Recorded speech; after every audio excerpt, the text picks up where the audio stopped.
Hello my dear students, आप सबका अपने इस YouTube channel Bittu math classes पर स्वागत है। आज हम एक्सरसाइज 3.2 क्वेश्चन फर्स्ट पार्ट करने जा रहे हैं।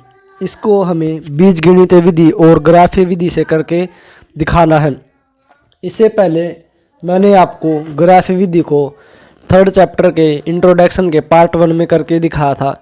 पहले आप उसको एक बार कर लीजिए, क्योंकि यदि आप इंट्रोडक्शन को देख लेते हो तो आपको पता चल जाएगा कि हम ग्राफीय विधि को कैसे करते हैं। और साथ ही साथ आपको जितनी भी गलतियां करनी होती हैं, क्योंकि कुछ न कुछ सीखने से पहले हर कोई कुछ न कुछ गलतियां करता है। यदि गलतियां करता है तो ही ऐसा होता है कि हम कुछ ना कुछ सीख रहे हैं, क्योंकि बिना गलती किए हुए हम कुछ सीख नहीं सकते। क्योंकि गलतियां ही इंसान की स्वाभाविकता होती है, गलती करके ही इंसान सीखता है। यदि आप इंट्रोडक्शन को देखते हो, वहाँ पे कुछ गलतियां करते हो, तो आप गलतियों को उस इंट्रोडक्शन के में दिए हुए एग्जाम्पल में ही सुधार लोगे। और जब आप एक्सरसाइज करोगे तो आप इसमें गलतियां करने के चांस बहुत कम होंगे, यानी कि 0 के बराबर ही होंगे, क्योंकि आप गलतियां पहले उस इंट्रोडक्शन में कर चुके हो। तो आप एक्सरसाइज के सभी क्वेश्चन को आसानी से कर लोगे। यदि आप इंट्रोडक्शन को नहीं करोगे तो आप कुछ न कुछ गलतियां करोगे, और वो गलतियां आप इन क्वेश्चन में ही कर लोगे। और क्वेश्चन में कुछ भी गलतियां नहीं करनी होती, इसलिए आप एक बार इंट्रोडक्शन को देख लीजिए। तो आइए स्टार्ट करते हैं।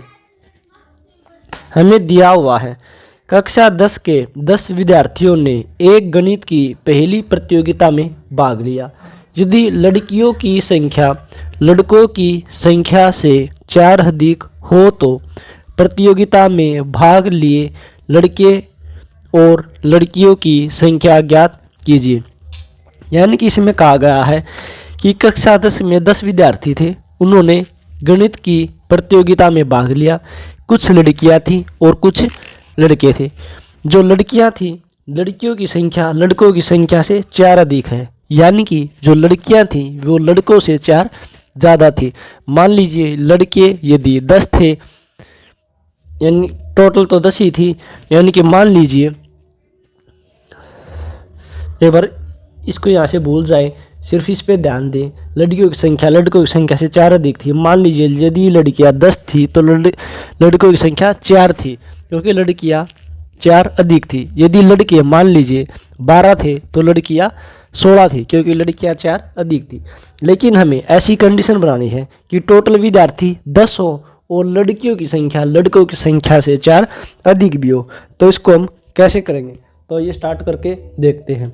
आप वैसे तो इसको मन ही मन में एक बार सोच के आंसर भी दे सकते हो, क्योंकि आपको कोई ऐसी 2 संख्या सोचनी है कि एक संख्या दूसरी संख्या से 4 अधिक हो, और जब उनका जोड़ करें तो कितना हो, 10 हो।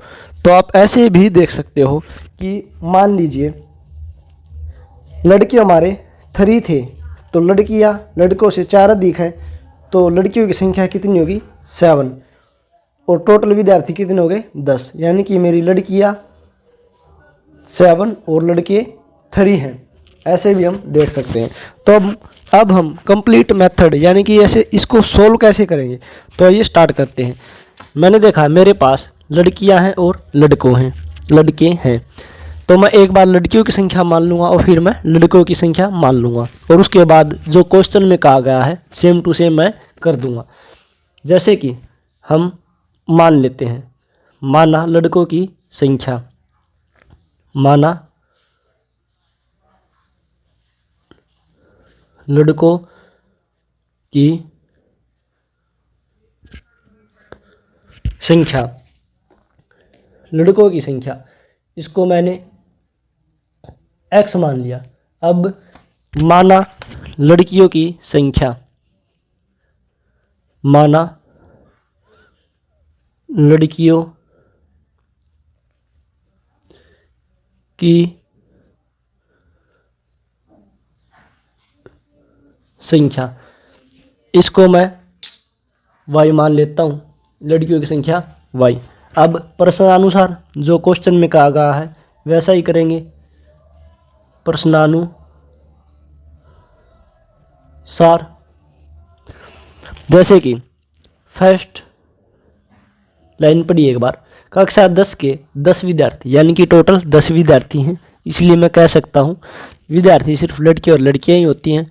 x + y = कितना हुआ, 10 होगा। तो यहाँ से मेरा 10 विद्यार्थियों को देखते ही इक्वेशन 1 बन के आ जाती है, x + y = 10, क्योंकि टोटल विद्यार्थी कितने हैं, 10 हैं। तो ये हमारी इक्वेशन फर्स्ट। अब इक्वेशन सेकंड कैसे बनेगी। इक्वेशन सेकंड को बनाने से पहले मैं एक बार रफली बता देता हूँ। जैसे कि ये मेरे लड़के हैं, x मैंने लड़के माना और y मैंने लड़कियां माना, और मैंने इनको एक बार इक्वल रख दिया। यानी कि जब इक्वल का साइन है, यानी कि जितनी संख्या लड़कों की है उतनी संख्या लड़कियों की है, क्योंकि बीच में किसका साइन दिया है, इक्वल का है।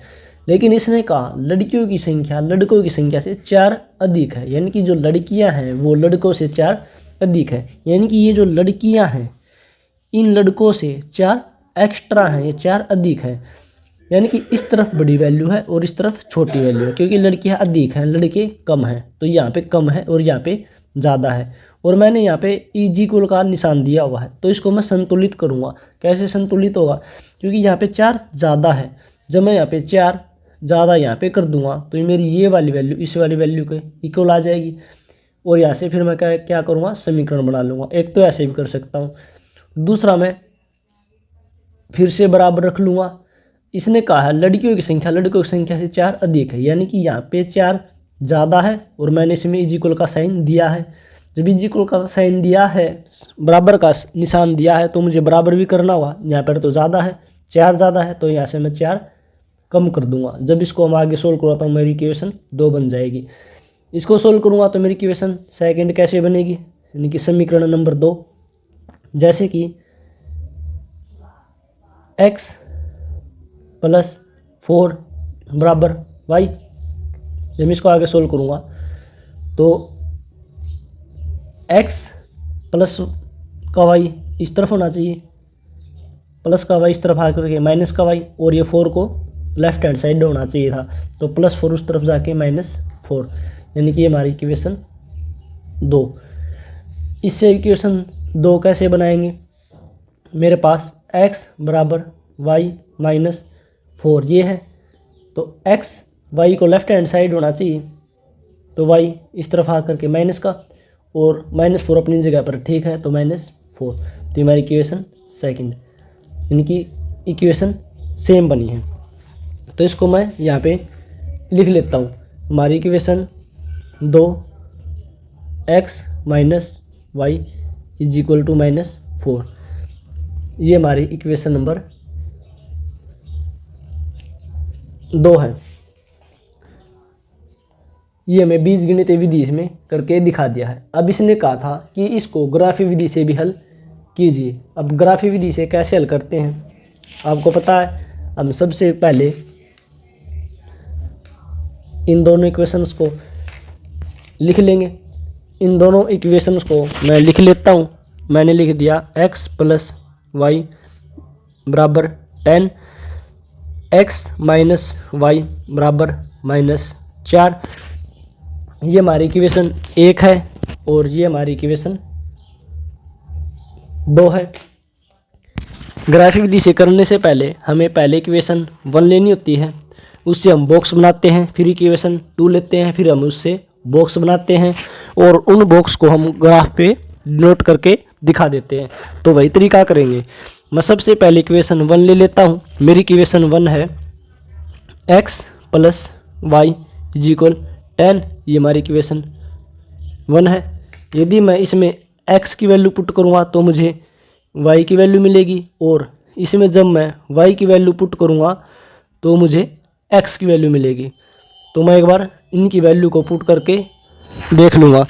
सबसे पहले हम x की वैल्यू को पुट करेंगे तो हमें y की वैल्यू मिल जाएगी। और आपको ध्यान रखना है कि हमें वैल्यू ऐसी पुट करनी होती हैं ताकि जो हमारा ग्राफ बने वो अच्छा सा बने। तो x की वैल्यू मैं यहाँ पे x की वैल्यू 0 पुट कर लेता हूँ। तो अब मैं देखता हूँ कि मेरे पास y की वैल्यू कितनी आती है, प्लस वाई इज इक्वल 10। यहाँ से मैं वाई की वैल्यू निकाल सकता हूँ। तो मेरे पास y is equal to 10, zero उस तरफ जाकर माइनस, और मतलब जीरो का कोई महत्व ही नहीं है यहाँ पर। तो जब मैंने एक्स को जीरो रखा तो मुझे वाई की वैल्यू 10 मिली। इसी तरह से मैं एक बार फिर से करके देख लूँगा। आप चाहो तो इसी इक्वेशन को दोबारा भी लिख सकते हो। अब इसमें मैं y की वैल्यू पुट करके देखता हूँ।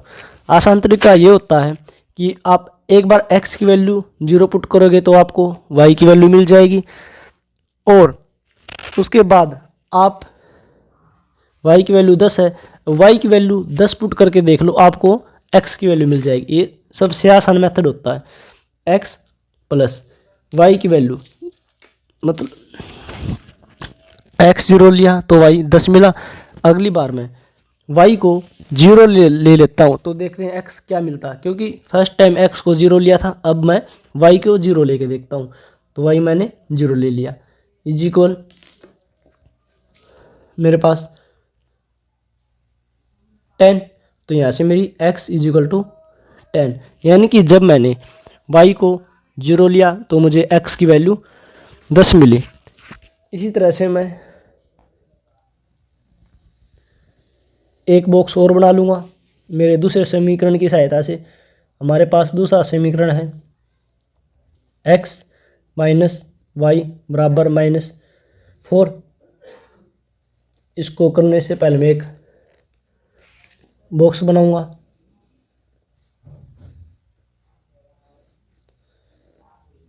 ये मैंने बॉक्स बना लिया है, ये x और ये y। आप जानते हो सबसे पहले हम x की वैल्यू पुट करेंगे तो हमें y की वैल्यू मिलेगी, और उसके बाद हम y की वैल्यू पुट करेंगे तो हमें x की वैल्यू मिलेगी। मान लीजिए यहाँ पे मैं x की वैल्यू 0 रख लेता हूँ, x की जगह पे 0, तो मुझे y कितना मिलता है देखते हैं। -4 माइनस वाई -4, इस माइनस से ये माइनस गया, यानी कि जब मैंने x की वैल्यू को 0 लिया तो मुझे y 4 मिला। और उसी तरह से अब की बार मैं y की वैल्यू को 0 ले लेता हूँ तो देखते हैं x कितना मिलता है। तो मैं एक बार इस समीकरण को दोबारा से लिख लूँगा, x माइनस वाई -4। अब की बार मैं y की वैल्यू को 0 ले लेता हूँ, पहले x की वैल्यू को 0 लिया तो y की वैल्यू 4 मिल गई। अब की बार मैं y की वैल्यू को 0 लेता हूँ तो देखते हैं कि x की वैल्यू क्या मिलती है। तो y की वैल्यू को 0 ले लिया तो ये हमारा x का x है जिट इज ये -4। तो x इज इक्वल टू 0 का कोई यहाँ पे कोई महत्व नहीं है, तो -4, यानी कि जब मैंने x की वैल्यू को 0 लिया तो मुझे, यानी x की वैल्यू यहाँ पे लिखी जाएगी, जब y की वैल्यू को 0 लिया, यानी कि जब मैंने y की वैल्यू को 0 लिया तो मुझे x की वैल्यू -4 मिली। और अब हम इसको अपने ग्राफ पे दिखा देंगे।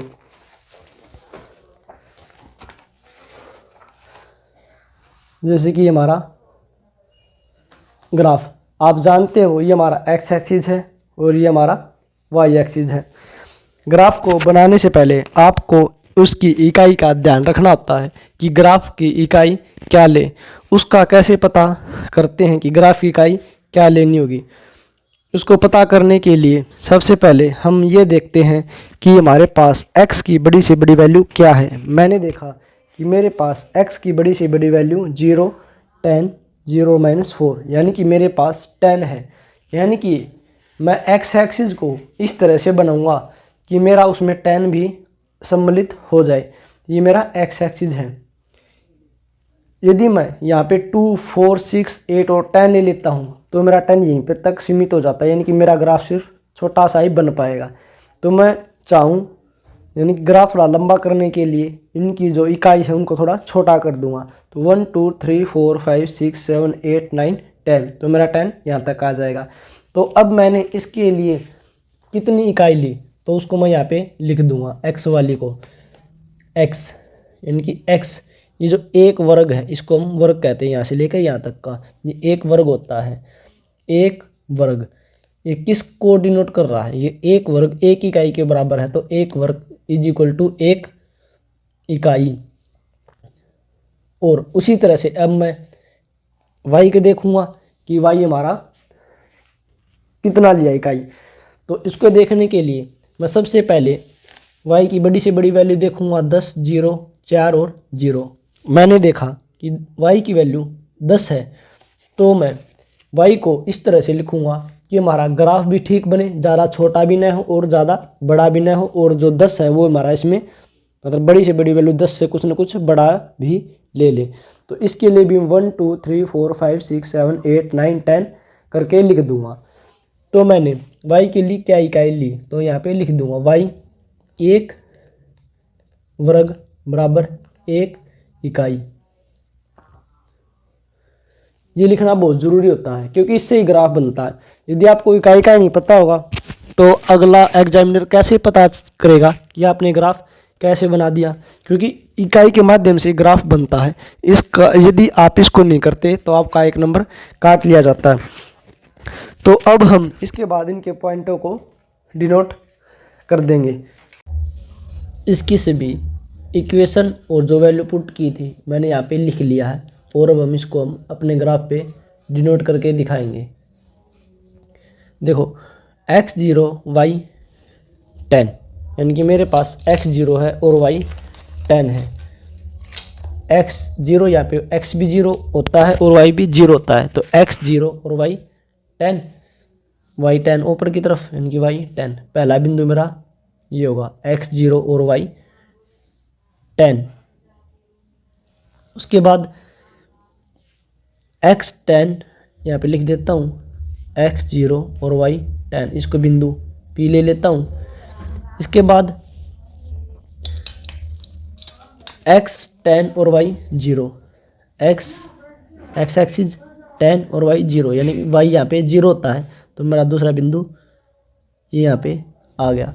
ये मेरा x10 और y 0, इसको मैं बिंदु क्या ले लेता हूँ। आपको पहले x ही लिखना होता है, यदि आप पहले 0 लिख दोगे तो गलत हो जाएगा, क्योंकि आप पहले x लिखना होता है और उसके बाद y लिखना होता है, इसलिए पहले 10 उसके बाद 0। अब हम इसको मिलाते हैं, तो हम इसको मिला लेते हैं। हमने मिला लिए। अब ये लाइन किसी इक्वेशन से बनी है, वे इक्वेशन लिखनी होती है, जैसे कि x + y = 10, इससे हमारी ये लाइन बनी थी, तो मैं यहाँ पे लिख दूंगा x + y = 10। अब इसी तरह से इसी इक्वेशन से बनने वाली लाइन बनाएंगे। वो कैसे बनेगी, x0 y 4, x0 और y 4 ऊपर की तरफ, y 4 यहाँ पे x0 y 4, यहाँ पे x0 और y 4, इसको बिंदु में P Q, इसको मैं x ले लेता हूँ। उसी तरह से x - 4 और y 0, ये x एक्सिस प्लस का, ये x एक्सिस माइनस का। x - 4 लेना है तो इस तरफ आएंगे, x - 4 और y 0, यानी कि ये पॉइंट 0, y 0, यानी कि ये यहाँ पे बनेगा x - 4 और y 0, इसके मैं बिंदु पॉइंट Z ले लेता हूँ। अब इन दोनों को मिला देंगे।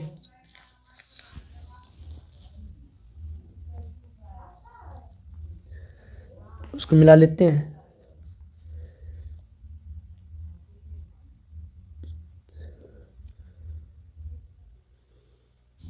इसको क्रॉस करके जाएगी ऐसे, ओ सॉरी यहाँ पे चला गया है गलती से। ये हमारी किस इक्वेशन से बने थे, ये हमारी इक्वेशन है x - y = -4, यानी कि इसने कहाँ पे क्रॉस किया, इसने हमारा इस बिंदु पे क्रॉस किया है। ये हमारे पॉइंट, इन पॉइंटों को मैं O ले लेता हूँ, बिंदु को O। तो ये हमारा कितना है, x, सबसे पहले x लिखते हैं, x 1 2 3, यानी कि ये x 3 है। अब y देखते हैं, 1 2 3 4 5 6 7, यानी कि y कितना है, 7 है, क्योंकि ये यही तो है। जैसे कि मैं इसको अगर ऐसे ऐसे डॉट करके दिखाऊं,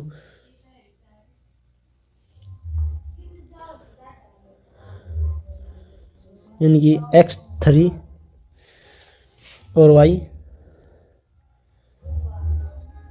y7, यानी कि मेरी इससे x की वैल्यू 3 है और y की वैल्यू 7 है। x = 3, y = 7। यानी कि जब हम इक्वेशन को ग्राफ विधि से करते हैं तो भी x की वैल्यू 3 और y की वैल्यू 7 मिलती है। यदि हम इसको बीजगणितीय विधि के अंतर्गत आने वाली सभी विधियाँ जैसे कि प्रतिस्थापन विधि, विलोपन विधि और बीजगणित विधि की सहायता से करते हैं तो भी हमें x की वैल्यू 3 और 7 ही मिलेंगी। ये मैंने आपको इंट्रोडक्शन के पार्ट 1 में बताया था, क्योंकि ग्राफ विधि करनी थोड़ी सी मुश्किल होती है, इसलिए हम इस विधि से बचने के लिए कोई ग्राफ पे दिखाना होता है, वो मान लीजिए यहाँ पे टच नहीं करती, लाइन थोड़ी ज़्यादा चौड़ी हो जाती, बीडी हो जाती, तो दिक्कत आ जाती है बनाने में। इसलिए इस विधि से बचने के लिए प्रतिस्थापन विधि, विलोपन विधि और बीजगणित विधि है। और इन तीनों विधियों में भी विलोपन विधि सबसे आसान होती है, क्योंकि उसमें हम एक पद को विलुप्त कर देते हैं। इसके बाद प्रतिस्थापन विधि और बीजगणित विधि आप किसी से भी कर सकते हो।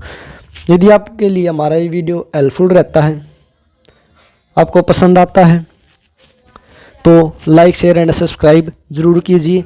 और इसके PDF आपको डिस्क्रिप्शन में मिल जाएंगे, आप वहाँ से PDF भी देख सकते हो। और उसके नीचे एक लिंक भी होगा PDF में, डिजिटल PDF होंगे वे।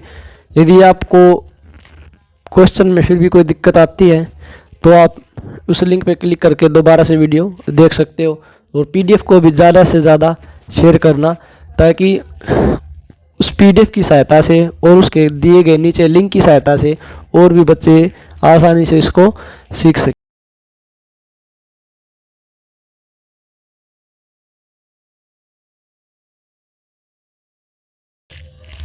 ये हमारी एक्सरसाइज 3.2 का फर्स्ट पार्ट का सेकंड क्वेश्चन है। इसको हमने बीजगणितीय विधि और ग्राफीय विधि दोनों से करके दिखाना है। आइए हम अपना क्वेश्चन पढ़ लेते हैं। इसमें लिखा है 5 पेंसिल तथा 7 कलमों का मूल्य 50 रुपये है, जबकि 7 पेंसिल तथा 5 कलमों का मूल्य 46 रुपये है, तथा एक पेंसिल तथा एक कलम का मूल्य बताओ।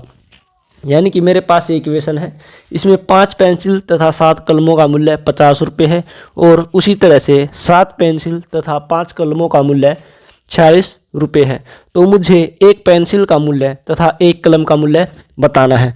आप देखते इसकी इक्वेशन का तो आपको डायरेक्ट पता चल गया होगा कि 5x + 7y = 50 और उसी तरह से 7x + 5y = 46। ये हमारी इक्वेशन यानी कि हमारे समीकरण बनेंगे। अब हम इसको सोल्व कैसे करेंगे तो मैं आपको करके बता देता हूँ। मेरे पास पेंसिल है और कलम है। मान लूँगा मैं एक पेंसिल का मूल्य x रुपये और एक कलम का मूल्य y रुपये। तो ये स्टार्ट करते हैं।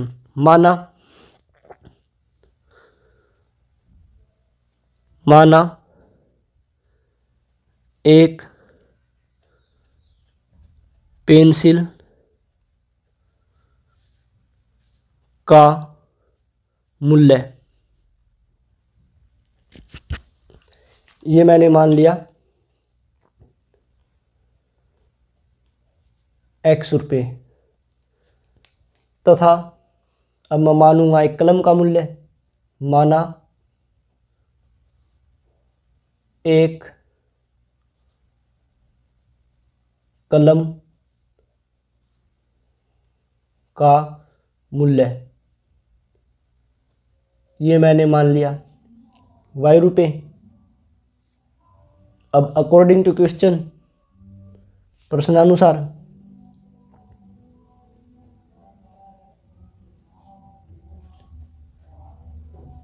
अब मैंने दो इक्वेशन बनानी है।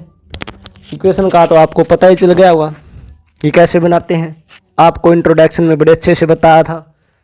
तो इसी तरह से एक पेंसिल का मूल्य x रुपये है तो 5 पेंसिल का मूल्य 5x रुपये होगा। उसी तरह से एक कलम का मूल्य y रुपये है तो 7 कलमों का मूल्य 7y रुपये होगा और दोनों का मूल्य ₹50 है, यानी कि एक इक्वेशन मैं यहाँ से बना लूँगा। और इसी तरह से हूबहू सेम मेथड का प्रयोग करते हुए एक इक्वेशन मैं यहाँ से बना लूँगा। तो 5x + 7y = 50, 5x + 7y = 50, ये हमारी इक्वेशन फर्स्ट। और 7x + 5y = 46, 7x + 5y = 46, ये हमारी इक्वेशन सेकंड। इसको हमने बीजगणितीय विधि से तो दिखा दिया है। अब इसमें कहा गया है कि इसको ग्राफी विधि से भी सोल्व कीजिए। तो आपको पता है कि ग्राफी विधि से कैसे सोल्व करते हैं। सबसे पहले मैं अपनी ये दो इक्वेशन ले लेता हूँ, जैसे कि मैंने यहाँ पे ले ली। 5x + 7y = 50, 7x + 5y = 46, ये हमारी इक्वेशन 1। और ये हमारी इक्वेशन 2। हम सबसे पहले इक्वेशन 1 को लेंगे और उसमें x और y की वैल्यू पुट करेंगे, जिससे हम एक बॉक्स बनाएंगे। और फिर हम इक्वेशन 2 को लेंगे और उसे एक बॉक्स बनाएंगे। इन दोनों बने बॉक्सों को हम ग्राफ पे डिनोट कर देंगे, जिससे कि हमारी लाइन बन के आ जाएंगी। तो हम यही तरीका इसमें अपनाएंगे। जैसे कि मैं सबसे पहले इक्वेशन 1 को लिख लेता हूँ। मेरी इक्वेशन 1 है 5x + 7y = 50, ये मेरी इक्वेशन 1। यदि मैं इसमें x की वैल्यू पुट करूँगा तो मुझे y की वैल्यू मिलेगी। यदि मैं इसमें y की वैल्यू पुट करूँगा तो मुझे x की वैल्यू मिलेगी। तो स्टार्ट करते हैं। सबसे पहले इसमें मैं x की वैल्यू पुट करके देखता हूँ। और आपको वैल्यू पुट करते वक्त ध्यान रखना है कि हमारी जो x और y की वैल्यू है वे मतलब ज़्यादा बड़ी और ज़्यादा छोटी न हो, ऐसी वैल्यू पुट करनी है ताकि हम इसको ग्राफ पर आसानी से दिखा सकें। जैसे कि मान लीजिए मैं यहाँ पे इक्वेशन है, इसमें x की वैल्यू 10 पुट कर लेता हूँ। x जगह पे मैंने 10 पुट कर लिया। तो आइए देखते हैं कि मुझे y कितना मिलता है, y की वैल्यू क्या आती है। इसके लिए मैं एक बॉक्स बना लूँ ताकि उन वैल्यू को मैं इसमें लगा सकूं। ये मेरे पास बॉक्स है, ये x और ये y। x की जगह पर मैंने 10 रखा। तो अब देखते हैं y की वैल्यू कितनी आती है। जब मैं इसको सोल्व करूँगा 5 × 50 + 7y = 50। अब जानते हो मेरे पास सभी नंबर है और लेफ्ट हैंड साइड y को निकालना है। तो मैं एक एक करके सभी वैल्यू को राइट हैंड साइड लेके जाऊंगा और y को सिर्फ लेफ्ट हैंड साइड रखूँगा। तो सबसे पहले प्लस माइनस वाले इक्वल के उस तरफ जाते हैं और उसके बाद मल्टीप्लाई और डिवाइड वाले। ये जो 50 है ये हमारा प्लस का है, पहले ये जाएगा तो उस तरफ जाके माइनस का, उसके बाद 7 हमारा मल्टीप्लाई का है। जब ये डिवाइड इक्वल के उस तरफ जाएगा तो ये डिवाइड का। तो देखो 7y = 50 + 50 उस तरफ जाके माइनस का 50। और जब y = 50 में से 50 का 0 और 0 / 7 करूँगा तो मैं कितना आएगा 0। यानी कि जब मैंने 10x की वैल्यू 10 रखी तो मुझे y की वैल्यू 0 मिली। और इसी तरह से अगली बार मैं पहले फर्स्ट स्टेप में तो मैंने x की वैल्यू 10 रखी तो मुझे y की वैल्यू 0 मिली। और अगली बार मैं y की वैल्यू 10 रख लेता हूँ तो देखते हैं मुझे x की वैल्यू क्या मिलेगी। यानी कि इसी इक्वेशन में आप चाहे तो दोबारा भी लिख सकते हो। मैं y की वैल्यू 10 रख के देख सकता हूँ। जैसे कि मैं इक्वेशन को दोबारा लिखता हूँ 5x + 7y = 50। इसमें मैं अब y की वैल्यू 10 रख के देखता हूँ और देखता हूँ मुझे x की वैल्यू क्या मिलती है। मैंने y की वैल्यू को 10 रख लिया और = 50। 5x का 5x, या मल्टीप्लाई हो रही है, मल्टीप्लाई कर देंगे, 70 इजुकल 50। मेरे पास सभी नंबर हैं, यहाँ से मैं x की वैल्यू आसानी से निकाल सकता हूँ। सिर्फ हमें लेफ़्ट और राइट करना होगा, यानी कि राइट में जितने भी नंबर हैं सबको मैं लेफ़्ट की तरफ लेके जाऊँगा। तो 5x एक एक करके लेके जाते हैं, 50 माइनस 70, तो मेरा 5x 50 में 70 गया -20, और x इजुकल ये मल्टीप्लाई का उस तरफ से आके डिवाइड का, जब मैं इसको डिवाइड करूँगा तो मेरे पास -4, यानी कि x की वैल्यू मुझे कितनी मिली, -4। जब मैंने y की वैल्यू 10 रखी तो मुझे x की वैल्यू -4 मिली। इसी तरह से मैं अपना दूसरा बॉक्स भी बना लूँगा। दूसरा बॉक्स बनाने के लिए मैं अपनी सेकंड इक्वेशन का यूज करूँगा, यानी कि दूसरे समीकरण का प्रयोग करूँगा। मेरे पास दूसरा समीकरण है 7x + 5y इजुकल 46, ये मेरी इक्वेशन नंबर 2। जिस तरह से जो काम मैंने इसमें किया था वही काम मैं इसमें करूँगा, यानी कि वही काम हम इसमें करेंगे। ये हम अपना एक बॉक्स बना लेंगे, जैसे कि ये मैंने अपना एक बॉक्स बना लिया। अब मैं अपनी इसमें x और y की वैल्यू पुट करके देखूंगा। ये मेरा x और ये मेरा y। सबसे पहले मैं x की वैल्यू पुट करके देखता हूँ। मान लीजिए मैं यहाँ पर x की वैल्यू 8 ले लेता हूँ। x की जगह पे मैंने 8 ले लिया, प्लस 5y इजुकल 46। यहाँ से मैं जब इसको सोल्व करूँगा 7 8 56 प्लस 5y इजुकल 46, और इसी तरह से 5y इजुकल 46 माइनस 56, और y इजुकल इसको मैं जब घटाऊँगा तो मेरे पास -10, और डिवाइड जब ये यहाँ पे मल्टीप्लाई का है तो इस तरफ आके डिवाइड का, यानी कि y इजुकल टू -2। यानी कि x की जगह पर जब मैंने 8 रखा तो मुझे y की वैल्यू -2 मिली। जैसे कि मैंने लिख लिया 7x + 5y इजुकल 46। यहाँ पे मैं x की जगह पे 2 रख के देखता हूँ, -2 रख के देखता हूँ, -2 प्लस 5y इजुकल 46। अब इसको सोल्व करते हैं।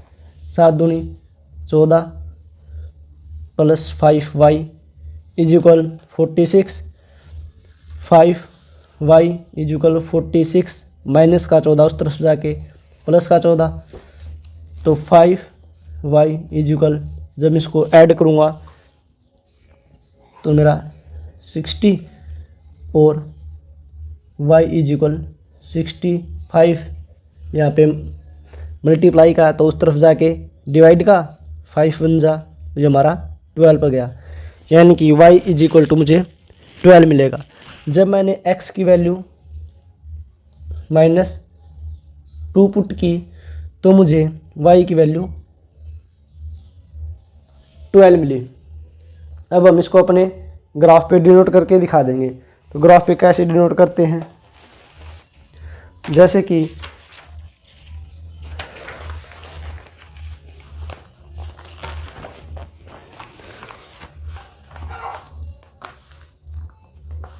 ये मैंने अपना एक ग्राफ बना लिया है। आपको ग्राफ बनाने का तरीका मैंने बताया था कि ग्राफ कैसे बनाते हैं। ग्राफ एक बार फिर से रिपीट करवा देता हूँ, जैसे कि ये नंबर कैसे लिखने होते हैं और ये नंबर कैसे लिखने होते हैं। ये हमारा एक्स एक्सिस है और ये हमारा वाई एक्सिस है। ये एक्स एक्सिस और ये हमारा वाई एक्सिस। इसमें आप जानते हो एक्स एक्सिस को लिखने के लिए मैं सबसे पहले इसमें एक्स की बड़ी से बड़ी वैल्यू देखूंगा। मैंने देखा हमारा यहाँ पर x10 - 4 8 और -2 है, यानी बड़ी से बड़ी वैल्यू मेरे पास 10 है। यानी कि यहाँ पर मैंने ऐसे नंबर लेने हैं कि मैं जो मेरे x की वैल्यू बड़ी से बड़ी 10 है वो यहाँ पे आ जाए। इसलिए मैंने 1 2 3 4 5 6 7 8 9 10 करके ये 1 1 का डिफरेंस दे करके वैल्यू लिख ली, क्योंकि इसमें मेरा 10 आ रहा है। और इसी तरह से मैं y एक्सिस को कैसे बनाऊंगा? y एक्सिस को बनाने के लिए मैंने आपको बताया था y की बड़ी से बड़ी वैल्यू देख लेंगे।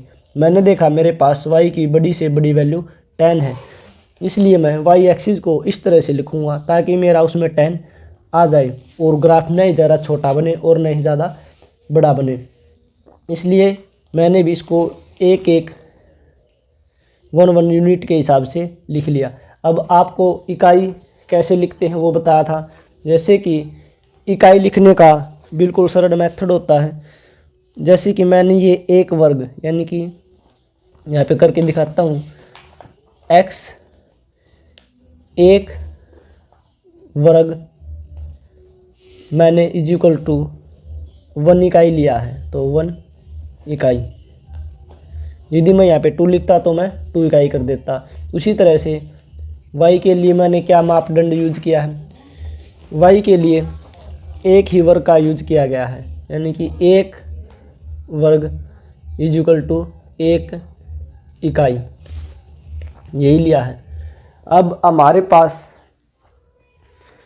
ये जो लाइन्स बन के आई हैं, जो पॉइंट बन के आए हैं, अब हम इनको अपने ग्राफ पे डिनोट कर लेंगे। जैसे कि मेरे पास यहाँ पे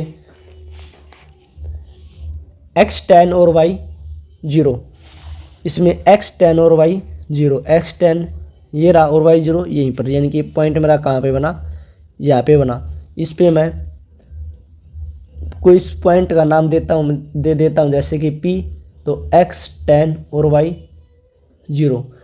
सेकंड मेरे पास है x -4 और y 10, तो x -4 ये प्लस वाले x एक्सिस और इस तरफ माइनस वाला, तो x -4 ये रहा और y 10 ऊपर की तरफ चलेंगे, तो मेरा ये यहाँ पे x -4 और y 10, जब ऊपर जाऊँगा मेरा पॉइंट ये रहा, यानी कि यहाँ पे मेरा ये x -4 और y 10, इसको मैं बिंदु क्या ले लेता हूँ। अब इसके बाद हम इन पॉइंट को आपस में मिलाते हैं। अब इन पॉइंटों को मैं अच्छे से मिला लूँगा। जैसे कि मेरे पास ये सर्कल थोड़ा छोटा पड़ रहा है, आप इसको पूरा का पूरा बड़ा स्केल लीजिए ताकि इस पॉइंट और इस पॉइंट को आसानी से मिला जा सके। फिर भी मैं कोशिश करता हूँ मिलाने की। जैसे कि यहाँ से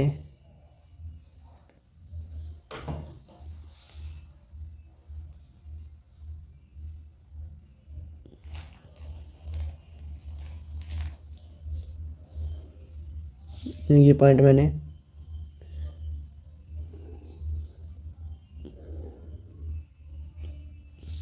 मिला लिए हैं। ये हमारी किस लाइन की इक्वेशन है उस लाइन को हम लिख देंगे इसके ऊपर। जैसे कि ये हमारी है 5x + 7y is equal to 50, 5x + 7y बराबर 50, 5x + 7y बराबर 50। और उसी तरह से अब मैं इन पॉइंटों को ग्राफ पे डिनोट करके दिखाऊंगा। जैसे कि हमारे पास x 8 और y -2, x 8 ये रहा और y -2, यानी कि नीचे की तरफ होगा, y -2 ये रहा, और x -2 और y 12, x -2 और y 12, यानी कि हमारा ऊपर की तरफ y 12। ये पॉइंट हैं। अब मैं इनके पॉइंट डिनोट कर देता हूँ। x 8 y -2, इसको मैं बिंदु x और इसको मैं बिंदु y ले लेता हूँ। ये हमारा x -2 और y 12। अब मैं इनको भी अच्छे से मिला दूंगा।